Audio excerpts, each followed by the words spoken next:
सबसे पहले हम बात करेंगे जो आपका कंट्रोल के आधार पर है, बेसिस ऑफ कंट्रोल, नियंत्रण के आधार पर जो आपकी अर्थव्यवस्था है, जिसमें आपका पूंजीवादी है, समाजवादी है और आपका मिश्रित है। तो हम आगे इसकी बात करेंगे, ठीक है। ये तो मैंने आपको ये बनाया था कि हम इसी डायग्राम के माध्यम से चलेंगे। अब इसको एक एक को हम समझते हैं, ओके। तो आगे लिखते हैं हम इसमें। तो आप हेडिंग डालेंगे सबसे पहले नियंत्रण के आधार पर, ठीक है जी।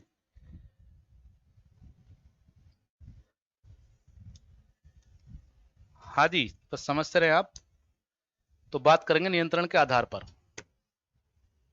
तो पहला जो है आपका नियंत्रण के आधार पर, on the basis on control, नियंत्रण के आधार पर, आधार पर।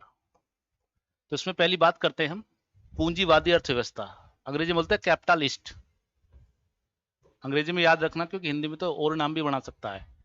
पूंजीवादी अर्थव्यवस्था, अर्थव्यवस्था हम बात कर रहे हैं जो आपका नियंत्रण के आधार पर। जो आपका पहला है पूंजीवादी अर्थव्यवस्था, यानी आपका कैपिटलिस्ट, आपका इकोनॉमी, ठीक है। देखो, इसमें क्या उत्पादन करना है, कितना उत्पादन करना है और उससे किस कीमत पर बेचना है, ये सब मार्केट तय करती है, सब बाजार तय करता है। इसमें सरकार की कोई मुख्य भूमिका नहीं होती, बस सरकार एक कंट्रोलर के रूप में होती है। आप इस तरह से समझते हैं डिमांड एंड सप्लाई, जिस चीज की ज्यादा डिमांड होगी उसी की ज्यादा सप्लाई करेंगे, जो आपका पूंजीवादी अर्थव्यवस्था है। इसको थोड़ा लिखते हैं और समझते हैं, ओके। इसमें लिखेंगे इस अर्थव्यवस्था में, इसकी डेफिनेशन लिखते हैं, इस अर्थव्यवस्था में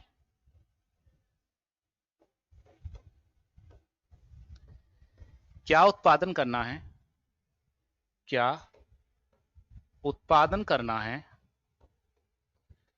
कितना उत्पादन करना है, कितना उत्पादन, कितना उत्पादन करना है, तथा उसे, तथा उसे किस कीमत पर बेचना है, किस कीमत पर बेचना है, यह सब मार्केट अर्थात बाजार, बाजार तय करता है, बाजार तय करता है, ओके। यानी कि यदि आपसे कभी की डेफिनेशन के आधार पर क्वेश्चन पूछ लेता है कि भाई कितना उत्पादन करना है, क्या उत्पादन करना है और उसे किस कीमत पर बेचना है, ये सब बाजार तय करेगा, ठीक है। इसमें सरकार की कोई मुख्य भूमिका नहीं होती है, सरकार सिर्फ कंट्रोलर के रूप में होती है। नियम कानून जो होते हैं उन्हीं को देखती है। सरकार एकदम खुला छोड़ देती है कि भाई तुम अपना मार्केट के हिसाब से चलो, जो मार्केट में डिमांड है आप उसको बनाओ, किस उत्पादन पर कैसे किस आधार पर बेचना आप देखो, हमको तो बस प्रॉफिट से मतलब है। इस अर्थव्यवस्था का मुख्य उद्देश्य था लाभ कमाना। इसमें लिखेंगे बाजार तय करता है, इसमें सरकार की, सरकार की कोई मुख्य भूमिका नहीं होती। और सरकार क्या करती है, नियंत्रक के रूप में रहती है, कंट्रोल करती है, कोई मुख्य भूमिका नहीं होती, मुख्य भूमिका नहीं होती कि भाई आप ही देखो बस हमको चाहिए प्रॉफिट, नहीं होती है, समझे जी। तो सरकार की कोई मुख्य भूमिका नहीं होती है और इसका प्रमुख होता है लाभ कमाना। इस अर्थव्यवस्था का जो उद्देश्य होता है, कभी कभी उद्देश्य पूछ लेता है, इसको लिख देता हूं मैं। इस अर्थव्यवस्था का, इस अर्थव्यवस्था का, व्यवस्था का मुख्य उद्देश्य, मुख्य उद्देश्य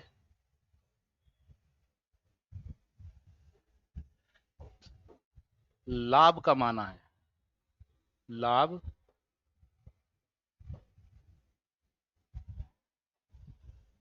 लाभ कमाना है, ठीक है जी। अब देखो, ये तो इसकी बात हो गई, कभी कभी यहां से भी क्वेश्चन पूछ लेता कि बताइए कौन से अर्थव्यवस्था की बात कर रहे हैं। आपको पता होगा, नहीं पता तो बताता हूं। एक पुस्तक का प्रकाशन हुआ था 1776 में, 1776 में, उसका नाम है the wealth of Nations. Hindi में बोल सकते हैं राष्ट्र की संपत्ति। द वेल्थ ऑफ नेशंस ये एडम स्मिथ की पुस्तक है, जिसको आधुनिक अर्थशास्त्र का पिता भी कहा जाता है। उसमें सबसे पहले इन्होंने पूंजीवाद की बात की थी। पूंजीवाद की बात की थी सबसे पहले एडम स्मिथ ने। 1776 में जो पुस्तक आई थी, इसको लिख रहा हूं, पूछ लेता है। ओके, इसमें लिखेंगे 1776 में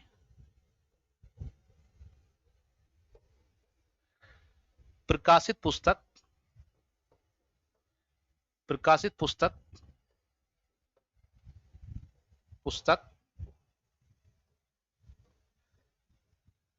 the wealth of Nations, Hindi बोल से राष्ट्र की संपत्ति, wealth of Nations. Adam Smith इसके क्या थे? रचनाकार थे। मैं लिख रहा हूं इसमें वेल्थ ऑफ नेशन, रचनाकार एडम स्मिथ। शॉर्ट में मैंने इसमें ब्रैकेट में लिख दिया है। 1776 में प्रकाशित द वेल्थ ऑफ नेशंस को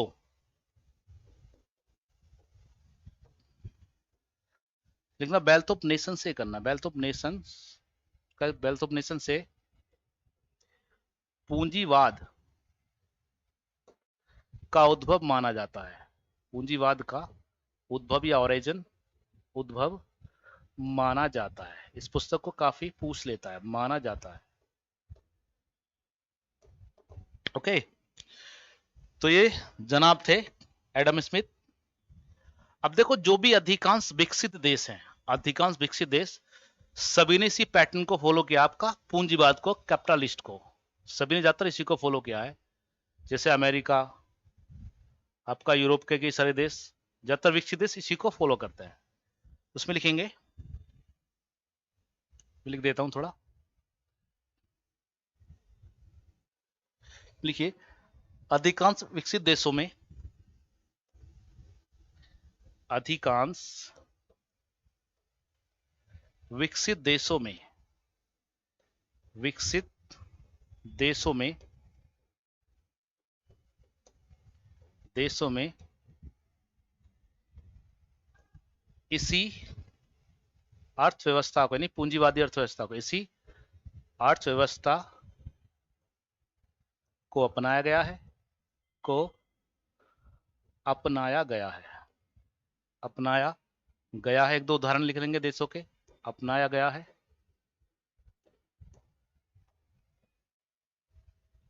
अपनाया गया है जैसे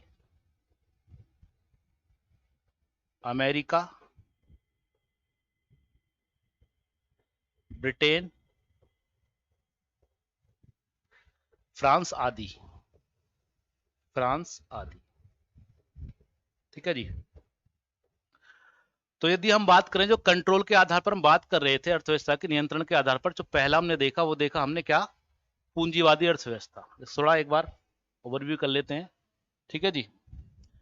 यानी जो आपका पूंजीवादी अर्थव्यवस्था है, क्या उत्पादन करना है, कितना उत्पादन करना है, उसे किस कीमत पर बेचना है, ये सब बाजार तय करता, मार्केट तय करता है। एक तरह से आप समझे डिमांड सप्लाई करूँ यहाँ जबरदस्त तरीके से फॉलो होता है, ठीक है। इसमें लोगों के कल्याण की बात नहीं होती, बस प्रॉफिट प्रॉफिट प्रॉफिट। इस अर्थव्यवस्था का मुख्य उद्देश्य, ये क्वेश्चन पूछता है कि क्या है मुख्य उद्देश्य। ये पूछेगा कि कौन सी अर्थव्यवस्था का मुख्य उद्देश्य लाभ कमाना है। लाभ कमाना है तो उसमें होगा कि भाई पूंजीवादी, समाजवादी या मिश्रित, या इनमें से कोई नहीं। तो आपको बताना है कि पूंजीवादी अर्थव्यवस्था का मुख्य उद्देश्य सिर्फ लाभ कमाना है। एक पुस्तक आई थी 1776 में, द वेल्थ ऑफ नेशंस, इससे ही पूंजीवाद का उद्भव माना जाता है, इसमें पूंजीवाद की बात कही गई थी। और अधिकांश विकसित देशों में इसी अर्थव्यवस्था को अपनाया गया है, जैसे अमेरिका, ब्रिटेन, फ्रांस आदि। क्लियर है? हाँ जी, और क्लियर हो नो? तो नियंत्रण के आधार पर पहला देखा है, और पहले में हमने क्या जाना है? पूंजीवादी अर्थव्यवस्था। क्लियर है जी? ओके, चलो फिर आगे चलते हैं। अब बात करते हैं समाजवादी अर्थव्यवस्था की। समाजवादी सोशलिस्ट, समाजवादी अर्थव्यवस्था, अंग्रेजी बोलते हैं सोशलिस्ट इकोनॉमी। समाजवादी अर्थव्यवस्था। नाम में समाज लग गया तो लगता है कि समाज का भला करो। ठीक है जी। देखो इसमें क्या होता है, इस अर्थव्यवस्था में समस्त आर्थिक गतिविधियां सरकार के पास होती है, सरकार के कंट्रोल में होती है। इसमें क्या उत्पादन करना है, कितना उत्पादन, सरकार तय करती है, क्योंकि इस अर्थव्यवस्था का मुख्य उद्देश्य है लोगों का कल्याण करना, वेलफेयर ऑफ पीपल, लोगों का कल्याण करना। तो लिखते हैं इसको, थोड़ा में लिखेंगे, इस अर्थव्यवस्था में, इस अर्थव्यवस्था में, इस अर्थव्यवस्था में समस्त आर्थिक गतिविधियों का संचालन, समस्त आर्थिक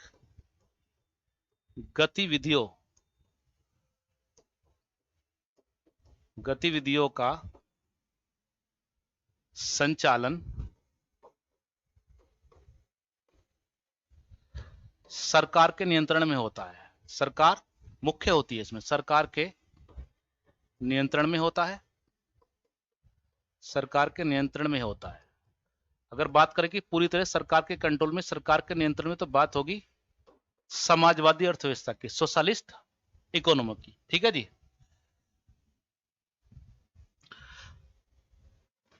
आगे लिखेंगे, फिर आपको समझाता हूं इस पॉइंट को।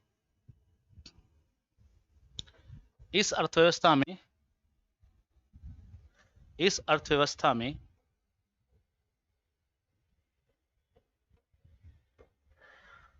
उत्पादन के साधनों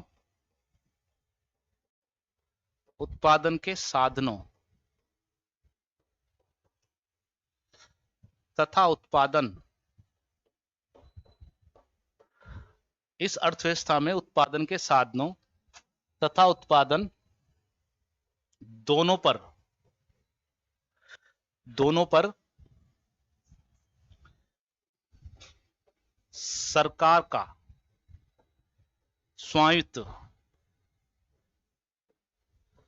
स्वामित्व होता है, ना कि निजी। इसको आप ऐसे समझिए। अब पूछ सकता है कौन सी अर्थव्यवस्था के बारे में, यदि उत्पादन के साधन,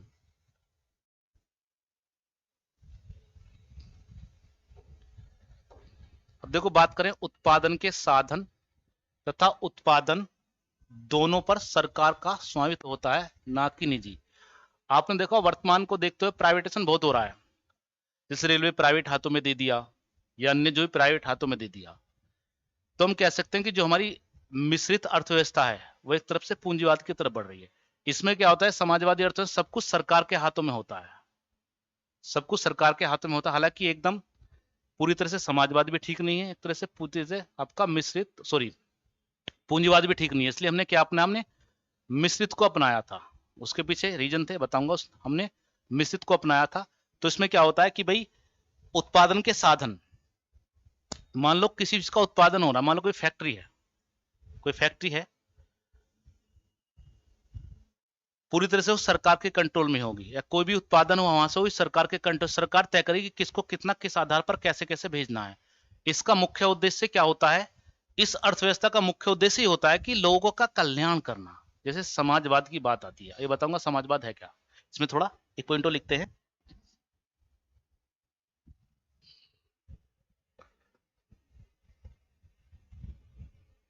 लिखेंगे इस अर्थव्यवस्था में, लिखेंगे इस अर्थव्यवस्था का मुख्य उद्देश्य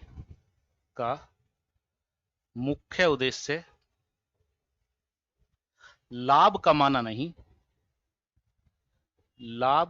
नहीं,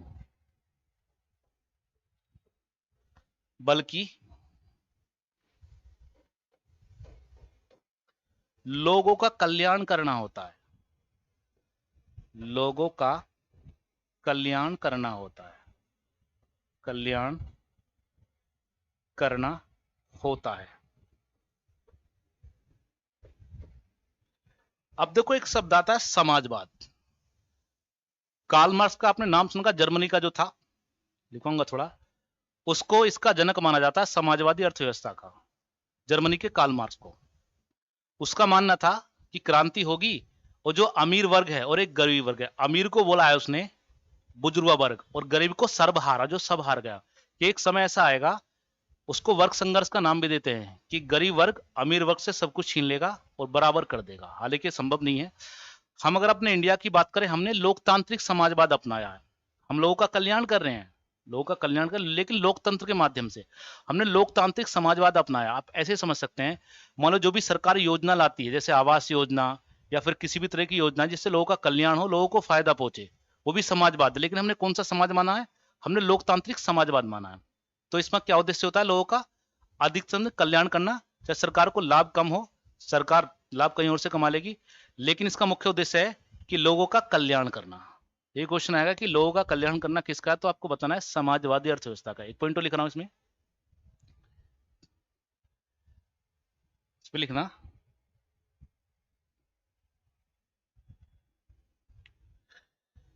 कार्ल मार्क्स जो कि जर्मनी था, जर्मनी का था, जर्मनी के कार्ल मार्क्स को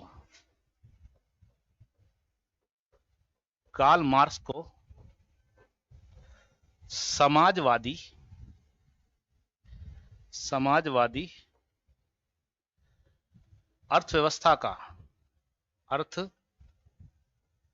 अर्थव्यवस्था का जनक माना जाता है। If anybody ask to you who is the founder of socialist economy, you will have to tell that is a Karl Marx. Okay, यानी जर्मनी के कार्ल मार्क्स को समाजवादी अर्थव्यवस्था का जनक माना जाता है। जबकि पूंजीवाद का बोले तो आपको बताना है एडम स्मिथ। ओके, ठीक है जी। अब देखो, अंग्रेजी में तो आपको सोशलिस्ट याद रखना है, बाकी हिंदी में इसके दो नाम और मिलते हैं। एक आपका केंद्रीकृत नियोजित अर्थव्यवस्था, नहीं, केंद्र के सेंट्रल के हाथ में होती है पूरा तरह से, और आपका राज्य अर्थव्यवस्था कहते हैं। राज्य का मतलब एक तरह से सरकार के कंट्रोल से है। लेकिन आप अंग्रेजी में ध्यान रखना कि भाई कैपिटलिस्ट और आपका सोशलिस्ट, हिंदी में कई सारे शब्द ऐसे जाते हैं दिक्कत कर देते हैं। ठीक है, तो अंग्रेजी में आपको जरूर ध्यान रखना है जो टर्म्स हैं। बिल्कुल ठीक है। हाँ जी जी, क्लियर है? ओके ठीक है जी, थैंक यू। आगे चलते हैं, बस देखते रहे आप मेहनत से, जैसे हम आपके लिए मेहनत कर रहे हैं ऐसे आप भी मेहनत से देखते रहे। इसमें दो चार पॉइंट लिखेंगे, पूछ सकता कहाँ की अर्थव्यवस्था आपका समाजवादी है, इसमें लिखते हैं एक दो पॉइंट।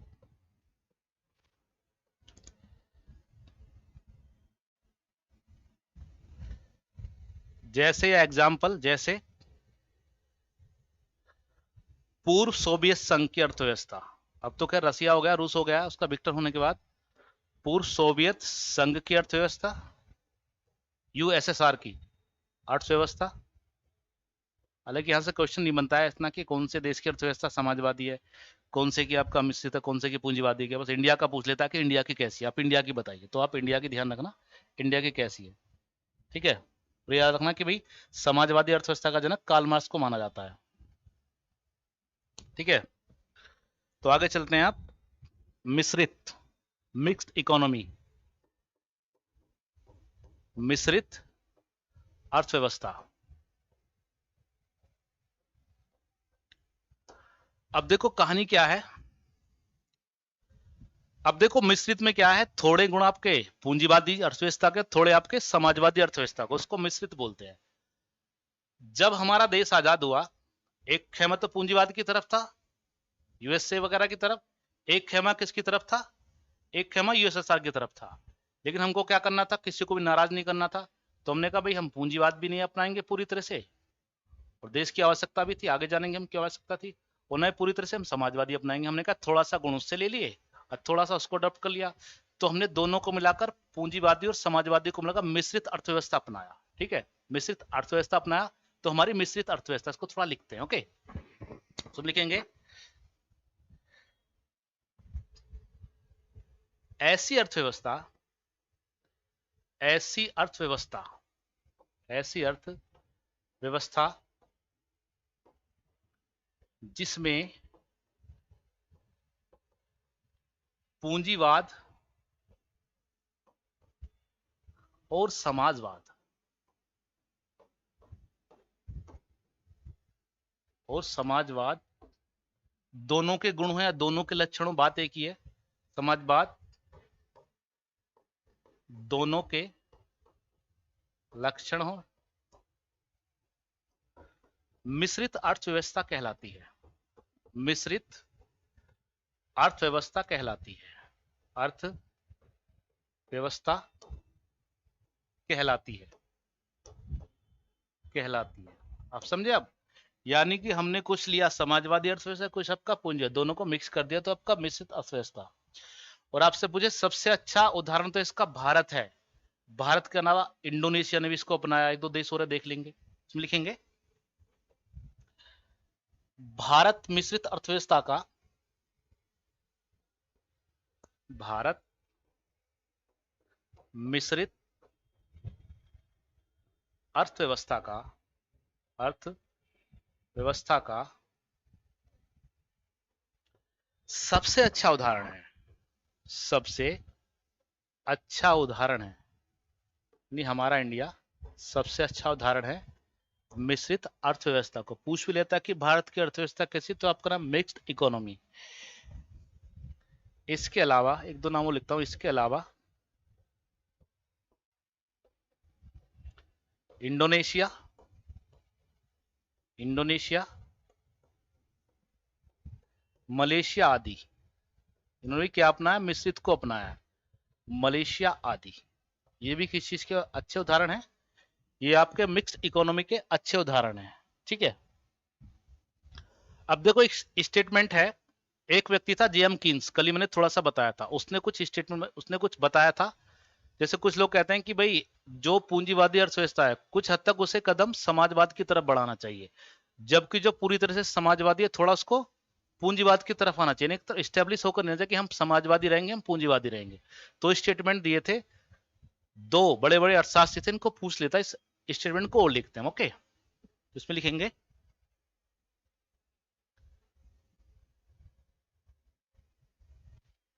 लिखेंगे कीन्स ने, जेएम कीन्स की बात कर रहा हूं मैं, जो हमने कल जाना था, थोड़ा इसको एक नाम, कीन्स ने सुझाव दिया था, अब कोई माने न माने अलग बात है, अर्थात सुझाव देते हैं। कीन्स ने सुझाव दिया था कि पूंजीवादी पूंजीवादी अर्थव्यवस्था, किसने सुझाव दिया था कि पूंजीवादी अर्थव्यवस्था को समाजवादी समाजवादी अर्थव्यवस्था की तरफ, समाजवादी अर्थव्यवस्था की तरफ कुछ कदम बढ़ाना चाहिए, कुछ कदम बढ़ाना चाहिए। कभी कभी पूछ भी लेता है किसका स्टेटमेंट है, तो आप बताना जेएम कीन्स। तो इनका ऐसा सुझाव था कि भाई जो पूंजीवादी अर्थव्यवस्था को थोड़ा समाजवादी अर्थव्यवस्था की तरफ भी कदम, इसका मतलब है कदम बढ़ाना चाहिए, थोड़ा उसके जो गुण हैं वो भी अपने में समाहित करने चाहिए। ओके, जबकि एक थे प्रोफेसर लॉन्च, उन्होंने कहा था कि समाजवादी को पूंजीवादी की ओर आना चाहिए। कहेंगे प्रोफेसर लॉन्च, प्रोफेसर लॉन्च ने सुझाव दिया,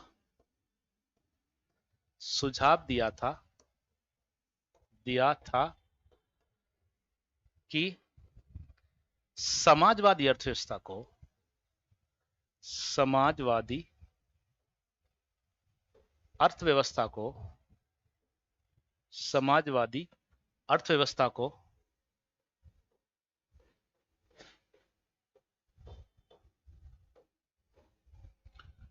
पूंजी अर्थव्यवस्था को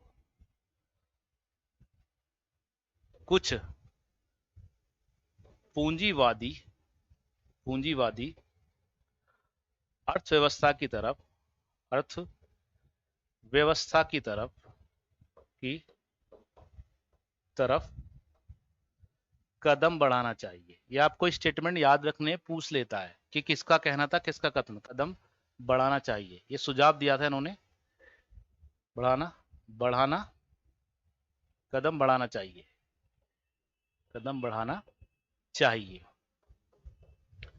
यानी कि जनाब कीन्स कहते हैं इनका सजा कि पूंजीवाद अर्थव्यवस्था को थोड़ा समाजवाद की तरफ जाना चाहिए, कुछ उसके सिस्टम अपनाने चाहिए।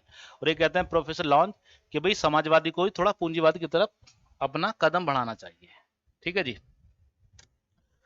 तो जो हमने आज का जो हमारा ये एक बार फिर बता दूं, हमने हमारा टॉपिक था आज का टाइप्स ऑफ इकोनॉमी, अर्थव्यवस्था के प्रकार। ओके, हमने 6 टाइप जाने थे अर्थव्यवस्था के, जस्ट एक फ्लो चार्ट के डायग्राम टाइप बनाया था, इसके माध्यम से हम चलेंगे। तो आज हमने क्या जाना, आज हम जाना आपका नियंत्रण के आधार पर, ये वाला नियंत्रण के आधार पर हम जाना कि पूंजीवादी अर्थव्यवस्था किसे कहते हैं, समाजवादी किसे कहते हैं, मिश्रित किसको कहते हैं। तो आप इसको पढ़ना, रिवीजन करना बहुत जरूरी है। आप यदि रिवीजन करेंगे, नोट्स बनाइए, पढ़िए, रिवीजन कीजिए, और आप जो भी पेपर लगाएंगे प्रीवियस जो भी है, धीरे धीरे जो भी आप शुरू करेंगे, आपके पेपर मतलब आपके जो क्वेश्चन है वो आपके होंगे। बाकी जैसे ही कोई टॉपिक समाप्त होगा तो मैं सोच रहा हूँ कि क्वेश्चन पेपर जो आपके प्रेजेंटेशन को लेकर आऊं, कि आपके प्रैक्टिस के माध्यम से आपको ये पता पड़े कि हाँ भी हम जो पढ़ पा रहे हैं हम कितना कर पा रहे हैं। ठीक है, तो पढ़ते रहे, मेहनत करते रहे। तो इसके बाद हम आगे क्लास में क्या करेंगे, हम जानेंगे आगे क्लास में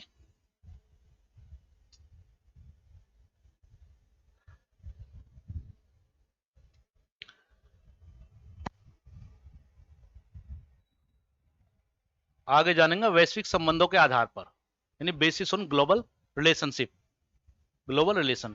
इसमें जानेंगे खुली अर्थव्यवस्था क्या है और आपकी बंद अर्थव्यवस्था क्या है।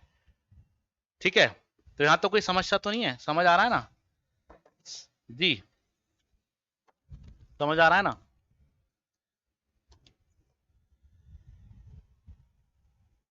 तो मिलते हैं फिर अगली क्लास में, पढ़िए आप, मस्त रहिए, और वीडियो को लाइक कर दिया कर यार, लाइक करते तो मुझे अच्छा लगता है। ठीक है कि हाँ भाई जो आप देख रहे हैं आपको अच्छा लग रहा है, लाइक कर दिया करें आप। ठीक है, बाकी आप पढ़ो, बिंदास रहो, मस्त रहो। मिलते हैं फिर अगली क्लास में, सभी को नमस्कार।